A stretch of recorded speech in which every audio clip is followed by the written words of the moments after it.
Now, this week, it was revealed that nearly 9,000 migrants crossed the Channel last month, more than the total number for 2020. Indeed, on a single day in August, a record 1,295 people on 27 boats made the crossing. It seems to be a growing problem, with some people believing we should take a more compassionate approach, while others say we need tougher border protections. Today we ask, is our approach to migrants crossing the Channel fair? Here to discuss the issue are former barrister Rakib Ehsan, who now works for the Joint Council for the Welfare of Immigrants, Patrick O'Flynn, a former MEP and political commentator, Dr. Rakib Ehsan, political commentator and social integration expert, and joining us remotely is Methodist Minister Reverend David Butterworth, who has worked extensively in the past with the refugee community. Good to see you all. Thanks for coming in.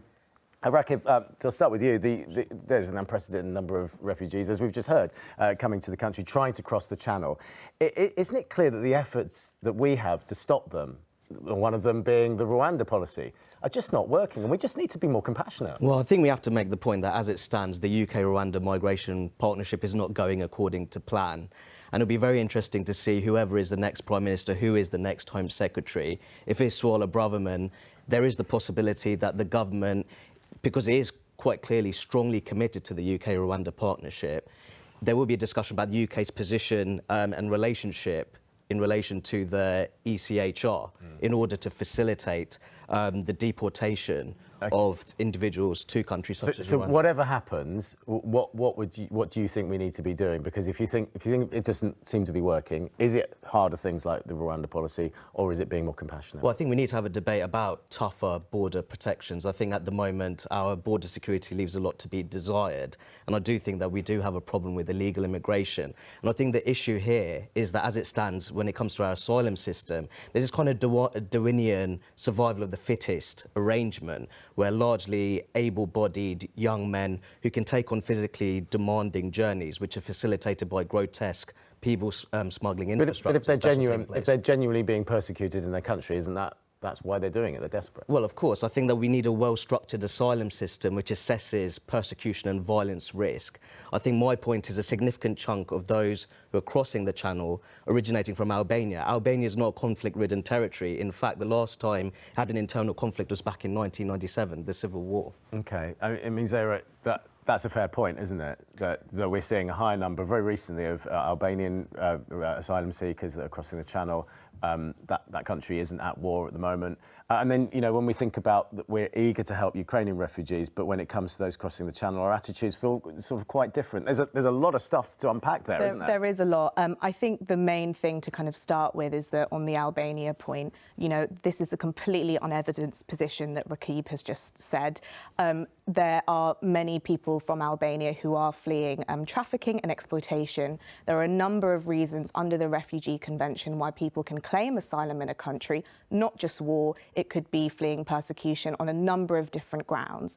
And actually what we've seen with Albanians in particular is the fact that actually the majority of Albanians who've come to the UK have been granted asylum. And from the work that I do and from the people that I've represented, many of them are fleeing exploitation. Actually, just in the last week, one of my colleagues was supporting 3 Albanians who were in Yarl's Wood, and they all had the same story. They were all taken to Belgium, and then they were trafficked to the UK to work on cannabis farms. And so these are people who actually need protection. And I think just taking it back to the bigger picture, you know, what we're talking about here is human lives. You know, if any of us in this room or anyone watching at home had to rebuild their lives elsewhere, they wanted to be reunited with their loved ones, the bare minimum we would expect is care and compassion. And this is the opposite of what this government is doing. Yeah, I mean, they're good points, aren't they, Patrick, if you think about it? And we are dealing with real people's lives.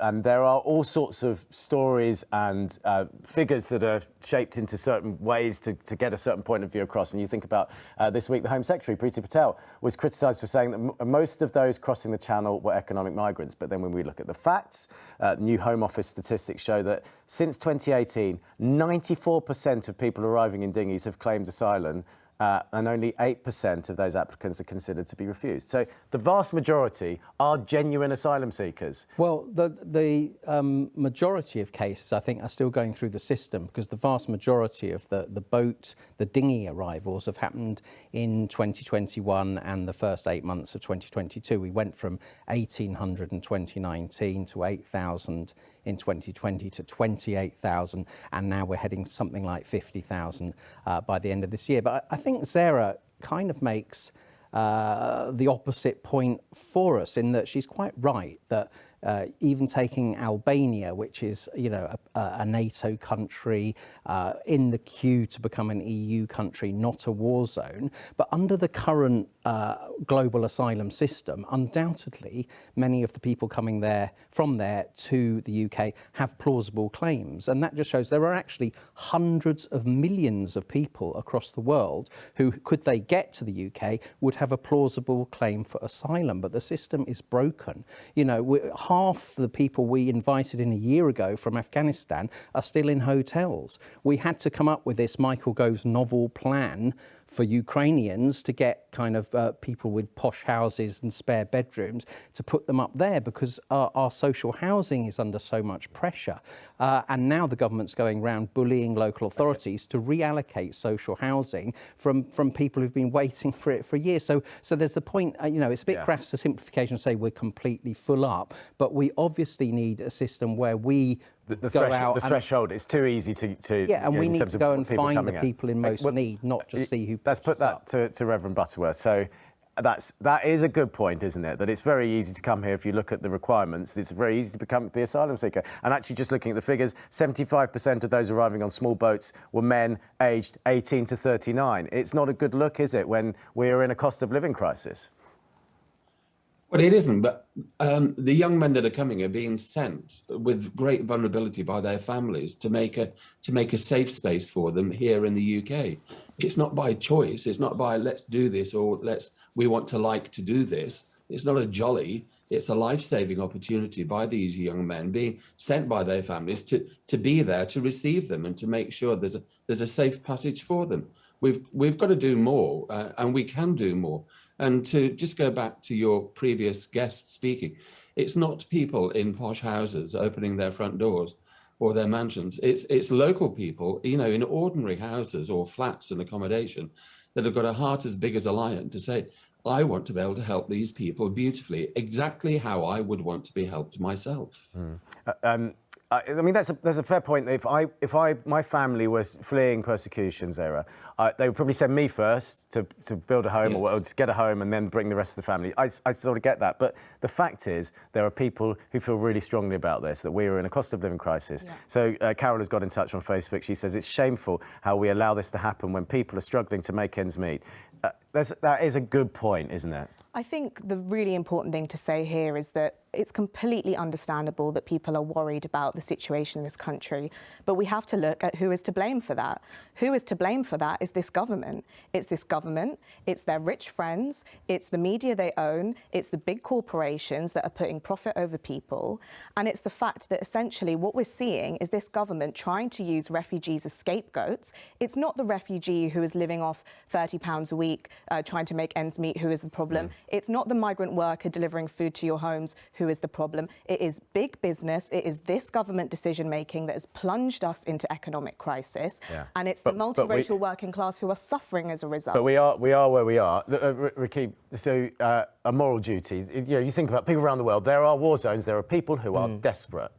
We have a moral duty. I've always felt that when it comes to our asylum system, women and girls in particular who are at serious risk of gender-based violence in their homelands, they should be prioritised under our asylum system. I don't actually think that's the case at the moment. What we need is a well-structured asylum system which is both streamlined and rigorous, because I think one part of the debates that's missing is that it's quite a job to secure the social, economic and cultural integration of newcomers who are being relocated to the UK. So I do think that the UK should take pride in its rich history of rehoming the world's most persecuted peoples. At the moment, we're actually not doing that particularly well, and we have to understand the complications surrounding integration. I think the problem here, Rakib, is though that actually, you know, people like you and Patrick use this language of care and compassion whilst also advocating for these really brutal policies that the government is advancing. I wouldn't say brutal, I'd say hard-headed, to be honest, and realistic. Brutal. We've seen a report from this week from doctors at Medical Justice detailing the extreme trauma people are going through as a result of the Rwanda. We're running out of time. You should be supporting the clamping down of people smuggling infrastructures in the UK then, shouldn't And I you? think the really clear solution to providing people with safety in the UK are safe routes to the UK. Okay. And just to give a very clear... We're running out of time. I just want to bring Patrick in. Patrick, People wouldn't be making these journeys unless they were desperate, because people die. Well, people are in France, a safe country by any measure. So it says to me that more likely there is an economic motivation primarily to get to Britain. It might be to do with the English language, diaspora communities, London being the biggest city in Europe. All these are pull factors. But an ethical asylum policy should involve us deciding who are the people most in need. I suggest, as Rakib said, women and children contiguous to war zones in official camps. And Reverend Butterworth's point actually suggested that this is going to become another form of chain migration. So each arrival who gets this base camp is going to be wanting to bring in several more family members. The country can't sustain this level of population. Especially the cost of living crisis. I know you're all keen to talk, but Reverend Butterworth, you've got to reply to that. I'll give you the last word. Of course, thank you. People want to come because we're a safe space, and we need those people to come and help us. We lost so many thousands of people through Brexit that we need people to come and service our hospitals, our universities, our colleges, our care workers. We need these people, and they need us. And let's join together in the middle somewhere and talk about it and get a proper, safe passage underway. Well, thank you all. A robust debate. As always, it's really good to talk to you. Maybe tomorrow we'll know